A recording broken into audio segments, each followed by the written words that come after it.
This is Democracy Now!, democracynow.org. I'm Amy Goodman. We turn now to look at the Trump administration's targeting of foreign-born students who've expressed support for Palestinians. Columbia student protest leader Mahmoud Khalil has been jailed in ICE detention for 2 weeks, even though he's a legal permanent resident of the United States. On Wednesday, U.S. District Judge Jesse Furman cleared the way for Khalil to stay in the U.S. and keep challenging his arrest. The judge transferred Mahmoud Khalil's case to New Jersey, where he was initially held before being transferred to Louisiana. Earlier this week, Mahmoud Khalil dictated a letter to his lawyers. He said in part, quote, "The Trump administration is targeting me as part of a broader strategy to suppress dissent. Visa holders, green card carriers, and citizens alike will all be targeted for their political beliefs. In the weeks ahead, students, advocates, and elected officials must unite to defend the right to protest for Palestine. At stake are not just our voices, but the fundamental civil liberties of all," he said. We're joined right now by Shezza Abboushi Dallal, a staff attorney with the CLEAR Project at CUNY School of Law, a member of Mahmoud Khalil's legal defense team. Thanks so much for being with us. We've been following this very closely, and there's been mass protests across the country. Thousands have turned out protesting for Khalil. His wife, an American citizen, left here in New York. She is 8 months pregnant. Explain the latest. Explain Judge Furman's decision and what it means for Khalil to be going to New Jersey, if he, in fact, is. He's still in Louisiana. That's exactly right. Thank you for having me, Amy. On Wednesday, Judge Furman in the Southern District of New York ordered the case transferred to a federal court in New Jersey. And in doing so, Judge Furman acknowledged that the right court to hear this is here in the area where all of these events played out, where Mahmoud's family is, his 8 months pregnant wife is, his community is, and his lawyers are, and rejected the government's argument that the right court to hear this is in Louisiana, where they covertly transferred him over the course of hours of his nighttime detention 2 weekends ago. Which makes it very difficult for you to speak with him, right? You wanted, the defense team demanded that they be able to speak, not monitored, because in fact that's what happens at ICE detention facilities. That's right.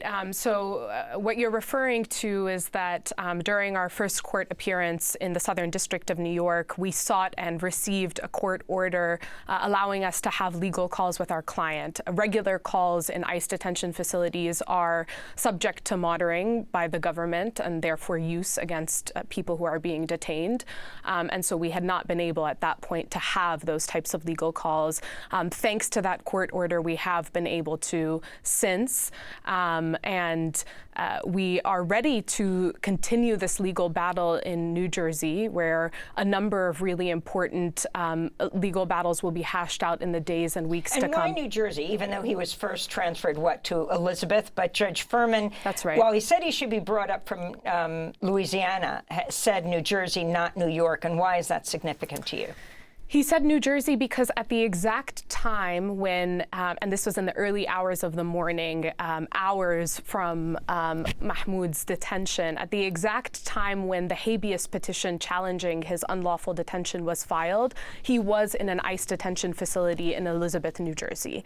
And so the court ordered transfer to New Jersey because of that fact, and again, acknowledging that contrary to the incredible claims that the government is making that Louisiana is the right court to hear this, to have him battle out the challenge to his unlawful detention in Louisiana would mean to have him fight his case in a state that is 1,400 miles away from his 8 months pregnant wife, who's due next month, from us, his counsel, and from the place where all of this played out.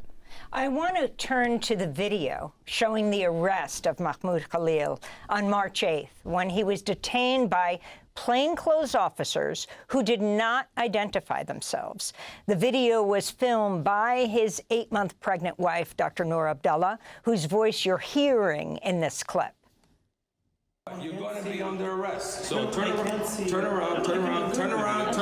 Okay, let's not. Okay, he's not resisting. He's giving Okay? He's not, I understand. He's not resisting. Put your arm around. There's no need for this. Don't worry about it. You're gonna have to come with us. Don't worry about it. Can you please specify what agency is taking him, please? Excuse me. They're not talking to me. I don't know. Excuse me. The lawyer would like to speak to somebody. Oh my God, they're literally running away from me.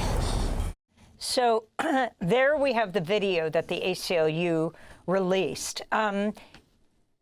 Mahmoud could not know who these people were. It was a plane. They were in plain clothes. The car was plain clothes. It was in their lobby.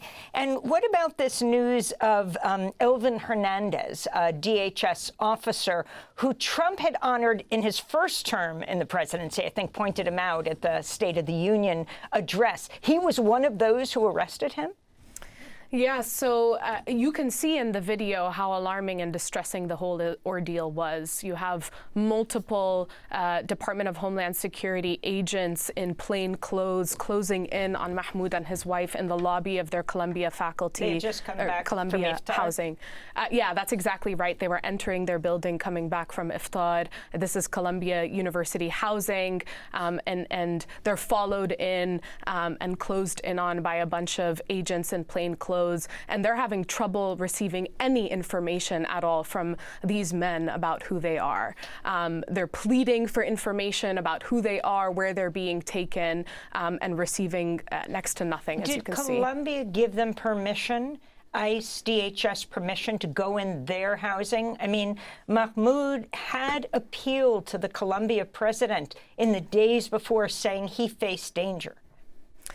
We don't know what Columbia has done, but what we know is what we see, which is that these officers are inside of the building, again, Columbia housing. And we also know from Mahmoud and his wife that they pleaded for assistance from the Columbia University administration in the days leading up to this detention and arrest. And they received no support. They have yet to receive any sort of support or outreach from the university. And we know that Columbia University has had a track record over the course of the past, more than a year and a half of collaborating with law enforcement agencies, giving them information, inviting them onto campus to arrest their own students. Certainly, they've taken the posture of collaborators and not a protective posture of their students, their staff, their faculty against this administration and the last's agendas to target advocates for Palestinian rights and liberation. I want to read more from Mahmoud Khalil's letter from jail. He wrote, "My arrest was a direct consequence of exercising my right to free speech as I advocated for a free Palestine and end to the genocide in Gaza. While I await legal decisions that hold the futures of my wife and child in the balance, those who enabled my targeting remain comfortably at Columbia University. Knowing fully that this moment transcends my individual circumstances, I hope nonetheless to be free to witness the birth of my firstborn child." Shezza Abboushi Dallal, thank you so much for giving us this update. Staff attorney with the CLEAR Project at CUNY School of Law, member of Mahmoud Khalil's legal defense team.